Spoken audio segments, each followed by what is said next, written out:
Imagine living in a world where two superpowers could destroy the planet in less than 1 hour, but never fired a direct shot at each other.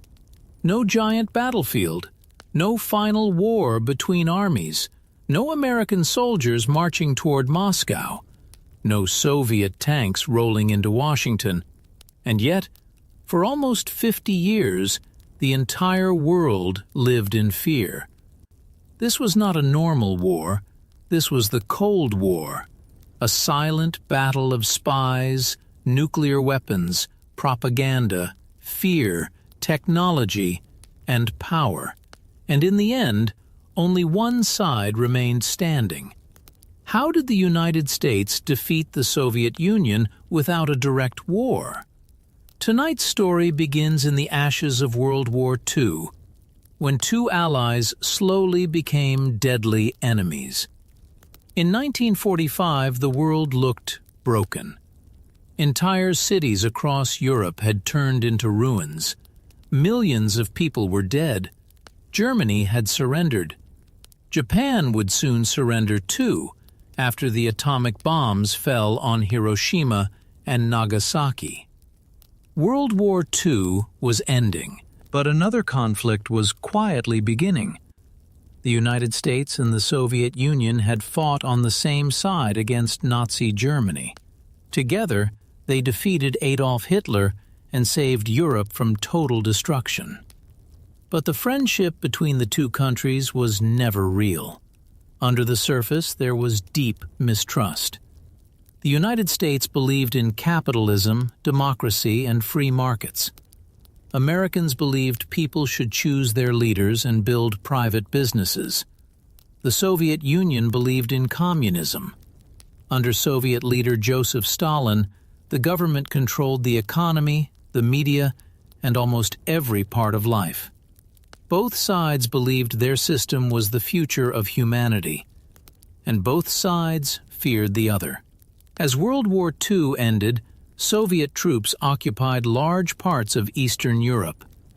Countries like Poland, Hungary, Romania, Bulgaria, and East Germany slowly fell under Soviet control. Stalin promised free elections in those countries, but the elections were not truly free. Opposition leaders disappeared. Political enemies were arrested. Communist governments took power one after another. To Americans, it looked like the Soviet Union was expanding like an empire. In 1946, former British Prime Minister Winston Churchill gave a famous speech in the United States. He warned the world that an iron curtain had fallen across Europe. On one side stood free Western democracies. On the other side stood Soviet-controlled communist states. The Cold War had begun. At first, many Americans did not fully understand the danger, but President Harry S. Truman believed the Soviet Union wanted to spread communism everywhere. In 1947, Truman announced a new policy. The United States would help any country fighting against communism. This became known as the Truman Doctrine. Soon after, America introduced the Marshall Plan, a massive economic program to rebuild Europe after the war. The United States sent billions of dollars to destroyed countries. Factories reopened. Roads were rebuilt. Food returned to cities. But Stalin saw this differently. He believed America was buying influence and trying to control Europe economically. Fear grew on both sides. Then came Berlin. After World War II, Germany had been divided into 4 occupation zones controlled by America, Britain, France, and the Soviet Union. Even the capital city Berlin was divided, but there was a problem. West Berlin, controlled by the Americans, British, and French, was located deep inside Soviet-controlled East Germany. It was like a small island of freedom inside communist territory. In 1948, Stalin decided to test the West.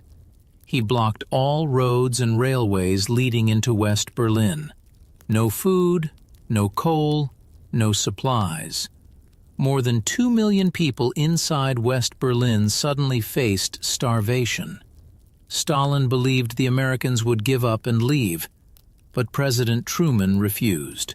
Instead of sending tanks, America launched one of the most incredible operations in history, the Berlin Airlift.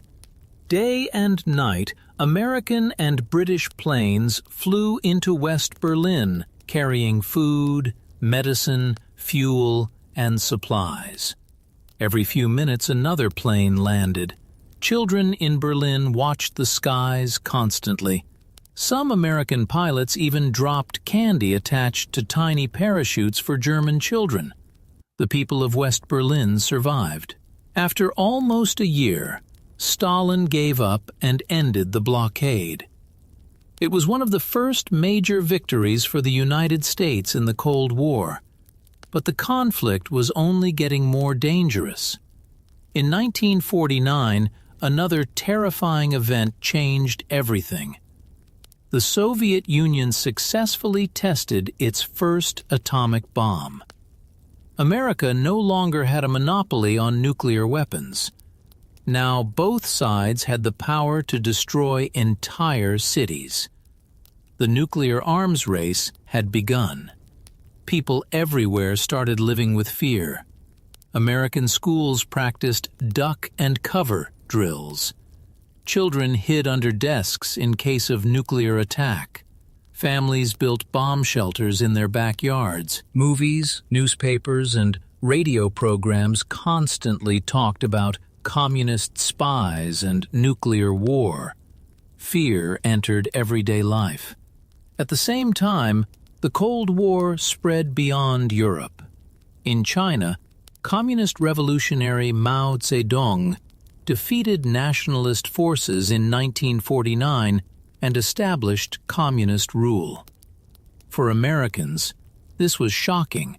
China was huge. The world's most populated country had become communist. Many in Washington feared a domino effect. If one country became communist, nearby countries might fall too. Then came Korea. After World War II, Korea had been divided into two parts. North Korea was supported by the Soviet Union and China. South Korea was supported by the United States. In 1950, North Korean forces crossed the border and invaded South Korea. The Korean War had begun. President Truman quickly sent American troops to defend the South. Suddenly, the Cold War was no longer just political.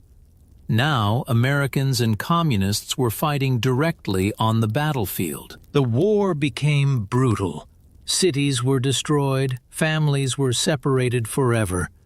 Millions died. At one point, American forces pushed deep into North Korea. But then, Chinese troops entered the war in massive numbers. The fighting became chaotic and deadly. General Douglas MacArthur even suggested using nuclear weapons against China. This terrified President Truman. He feared nuclear war could destroy the world. Truman removed MacArthur from command. Eventually, after years of fighting, the war ended in 1953 with no clear winner. Korea remained divided. North Korea stayed communist, South Korea survived. But one thing became clear to everyone. The Cold War could turn hot at any moment. Meanwhile, inside the United States, fear of communism reached dangerous levels. American politicians claimed Soviet spies had infiltrated the government, Hollywood, universities, and even the military. One man became especially powerful during this time, Senator Joseph McCarthy. McCarthy accused hundreds of Americans of being communist agents. Many people lost their jobs without real evidence. Actors, writers, teachers, and government workers were blacklisted. Careers were destroyed overnight. Fear controlled the country. People became afraid to speak openly. Some Americans believed communists were everywhere. Others believed the government itself was becoming paranoid. This period became known as the Red Scare. But while ordinary Americans feared spies and nuclear war, another battle was quietly beginning. A battle for technology, a battle for space, a battle for the future itself. Both America and the Soviet Union believed the next great victory would not come from bullets. It would come from science. And soon, one shocking event from space would make Americans feel they were losing the Cold War. For the first time, many feared the Soviet Union might actually win. And that fear would change America forever. In October 1957, millions of Americans looked up at the night sky with fear. Above them, moving silently through space, was a small Soviet satellite called Sputnik 1. It was only a metal sphere with 4 antennas, but to the United States, it felt like a warning from the future. The Soviet Union had launched the first artificial satellite in human history, and America had failed to do it first. For many Americans, this moment was terrifying. If the Soviets could send a satellite into space, maybe they could also send nuclear missiles across the world. Newspapers called it the Sputnik shock. Suddenly, people feared the Soviet Union might be ahead in science, technology, and military power. The Cold War had entered a new stage, the space race. President Dwight D. Eisenhower understood that America needed to respond quickly. The government invested heavily in science and education. Schools began focusing more on mathematics, engineering, and physics. Then, in 1958, the United States created a new organization, NASA. Its mission was simple but enormous. America had to catch up with the Soviet Union. Meanwhile, the Soviets kept winning early victories. In 1961, Soviet cosmonaut Yuri Gagarin became the first human being to travel into space. Again, the world celebrated a Soviet achievement. Many Americans were frustrated and embarrassed. Could communism really be stronger than capitalism? Could the Soviet system produce better scientists, better rockets, and a better future? These questions deeply worried American leaders. But a young new president wanted to change everything. In 1961, John F. Kennedy entered the White House. Kennedy was charismatic, confident, and determined to defeat the Soviet Union in the Cold War. He believed America needed bold goals. Soon after taking office, he made one of the most famous promises in history. America would send a man to the moon before the end of the decade. At the time, many people thought this was impossible. But Kennedy understood something important. The moon was not only about science. It was about power. If America could reach the moon first, the entire world would see the strength of the United States. But while the space race captured global attention, a much darker crisis was developing much closer to America. Only 90 miles from Florida, the island of Cuba. In 1959, revolutionary leader Fidel Castro took control of Cuba after overthrowing the previous government. At first, the United States was uncertain about Castro. But soon, Cuba moved closer to the Soviet Union. Castro nationalized businesses, attacked American influence, and openly supported communism. For Washington, this was extremely dangerous. A communist ally of the Soviet Union now existed right next to the United States. The American government wanted Castro removed. In 1961, the CIA supported a secret invasion called the Bay of Pigs operation. The plan was to send Cuban exiles into Cuba to overthrow Castro, but the invasion failed badly. The attackers were quickly defeated. Kennedy looked weak, and Soviet leader Nikita Khrushchev noticed it. Khrushchev believed the young American president could be pressured. The Soviet leader also had another concern. America had nuclear missiles in Turkey, close to Soviet territory. So Khrushchev made a dangerous decision. He secretly placed Soviet nuclear missiles in Cuba. If launched, those missiles could strike American cities within minutes.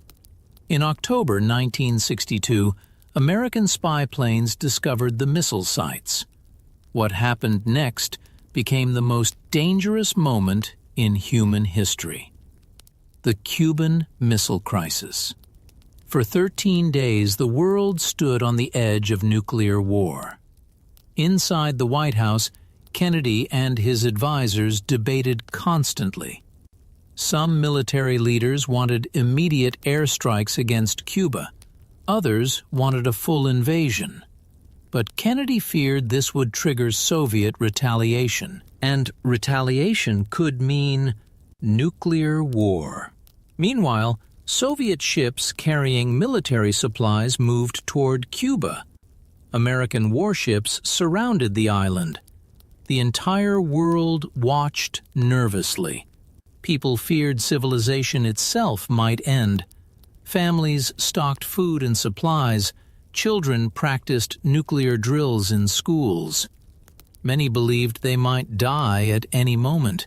Behind closed doors, Kennedy and Khrushchev exchanged tense messages. Both leaders understood the danger. If either side made one wrong move, millions could die. Finally, after days of fear, a compromise was reached. The Soviet Union agreed to remove the missiles from Cuba. In return, America secretly agreed to remove missiles from Turkey and promised not to invade Cuba. Nuclear war had been avoided. But the crisis changed the Cold War forever.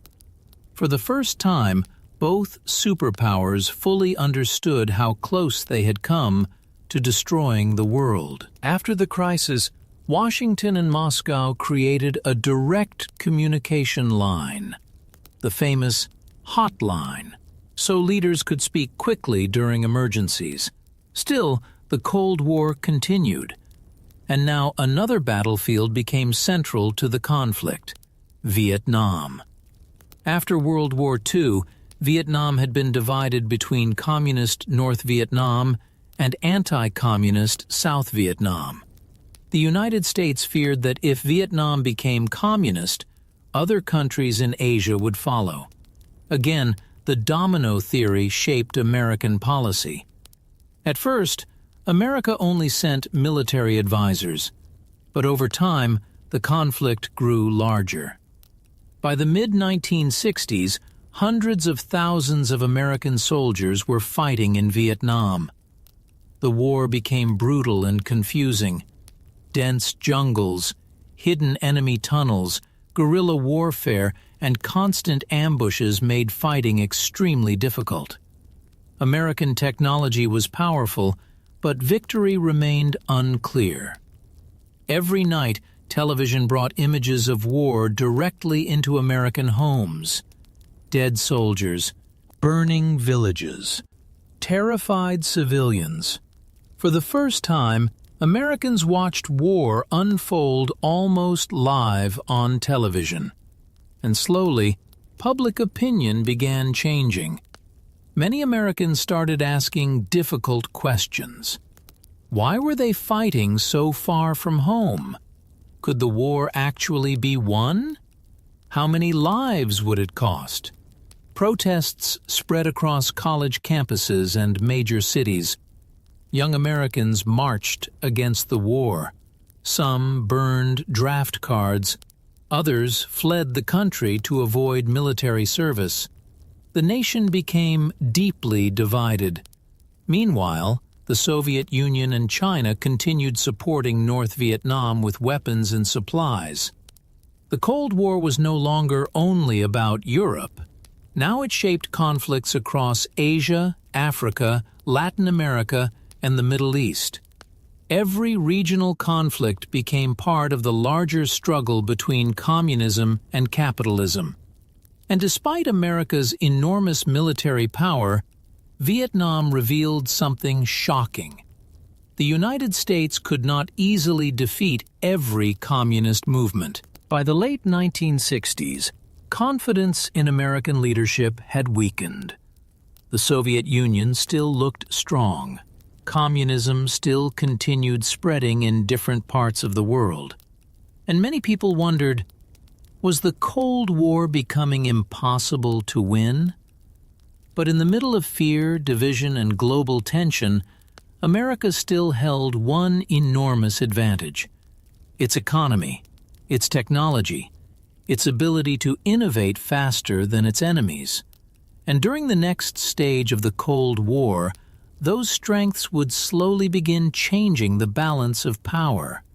The Soviet Union looked powerful from the outside, but deep inside, serious cracks were already beginning to grow. By the 1970s, the Cold War had already lasted for more than 20 years. Millions of people across the world had grown up under the constant fear of nuclear war. America and the Soviet Union still competed everywhere: in politics, technology, sports, intelligence, and military power. But behind the image of Soviet strength, something was slowly going wrong. The Soviet Union looked powerful from the outside. It had nuclear weapons, a huge army, and influence across Eastern Europe. But inside the country, the economy was struggling badly. Factories produced low-quality goods. Food shortages became common. People waited in long lines just to buy bread, meat, or basic household products. Unlike Americans, Soviet citizens had very little economic freedom. The government controlled nearly everything. Innovation slowed down. Corruption spread through the system. Meanwhile, the United States continued growing through capitalism, private businesses, and technological development. American companies created new inventions: computers, entertainment industries, and consumer products that spread around the world. Many people behind the Iron Curtain secretly admired American life. They watched Hollywood movies, listened to Western music, and dreamed about freedoms they did not have. The Cold War was no longer only military, it had become psychological. Which system could offer a better life? That question slowly became dangerous for the Soviet Union. At the same time, the Soviet government spent enormous amounts of money trying to compete militarily with America. The nuclear arms race became extremely expensive. Both countries built thousands of nuclear weapons, enough to destroy humanity many times over. But the Soviet economy was far weaker than America's. Keeping up with the United States became harder every year. Then, in 1979, the Soviet Union made a major mistake. Soviet forces invaded Afghanistan. The Soviet leadership believed the war would be quick and easy. Instead, it became a disaster. Afghan resistance fighters, known as the Mujahideen, fought fiercely against Soviet troops. The United States secretly supported the resistance by sending money, weapons, and training. Soon, Afghanistan became the Soviet Union's version of Vietnam. The war dragged on for years. Thousands of Soviet soldiers died, the Soviet economy became even weaker, and many Soviet citizens started losing faith in their government. Meanwhile, a major political change happened in America. In 1980, Ronald Reagan became president. Reagan believed the Soviet Union was weaker than many people thought. Unlike earlier leaders who focused mainly on reducing tensions, Reagan took a far more aggressive approach.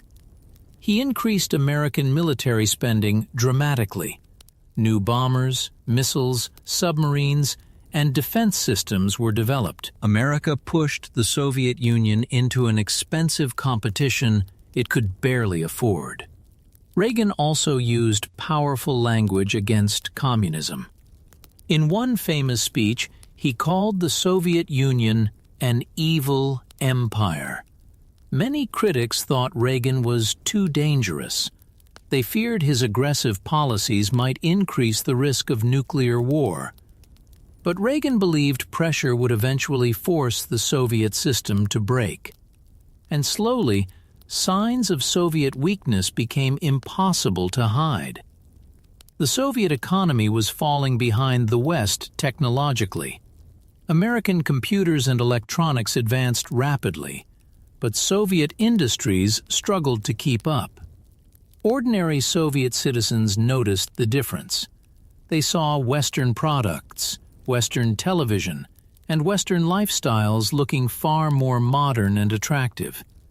At the same time, resistance against Soviet control grew inside Eastern Europe. In Poland, workers formed an anti-communist movement called Solidarity. Despite government crackdowns, protests continued. People across Eastern Europe were becoming tired of dictatorship and economic failure. Then, in 1985, a new Soviet leader came to power, Mikhail Gorbachev. Gorbachev understood the Soviet Union was in serious trouble. He believed reforms were necessary to save the country. So he introduced two major policies: glasnost, meaning openness, and perestroika, meaning restructuring.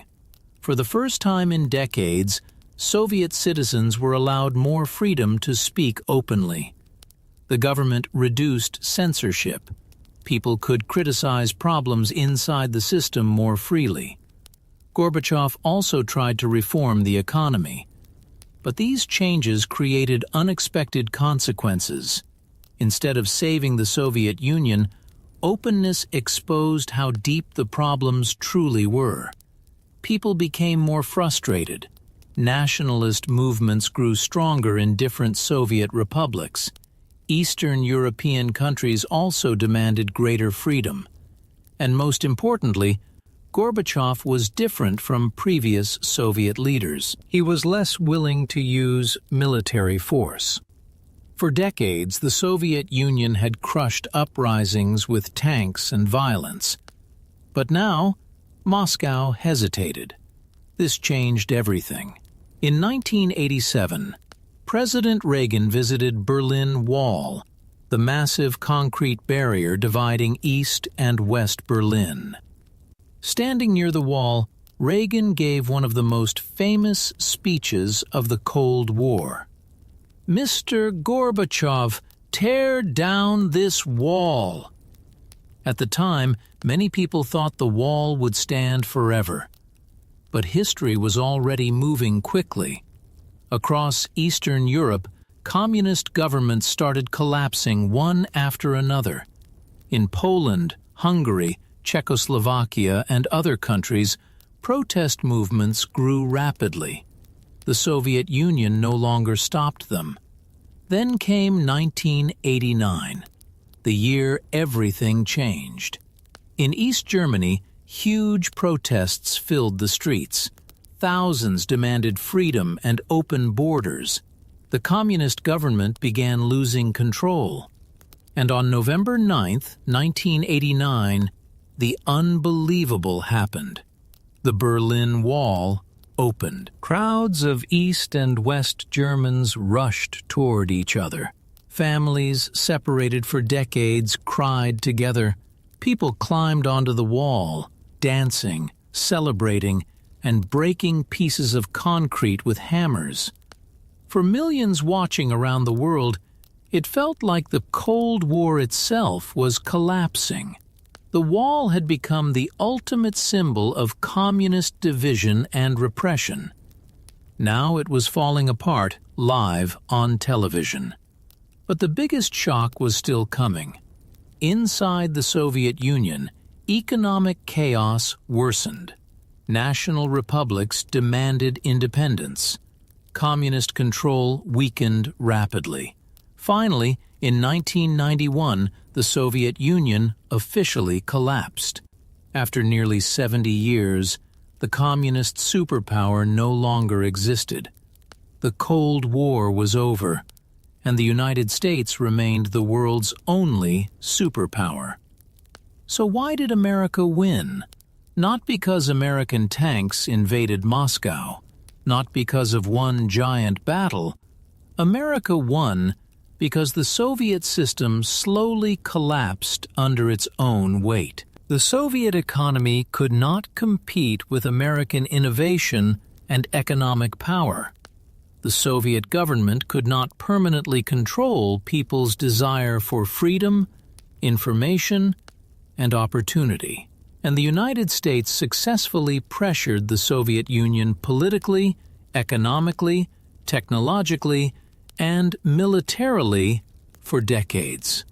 But the victory also came with lessons. The Cold War showed how dangerous fear and ideology could become. For almost half a century, humanity lived under the shadow of nuclear destruction.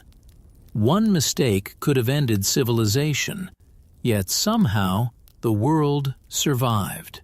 Today, the Cold War still shapes modern politics. Countries still compete for global influence.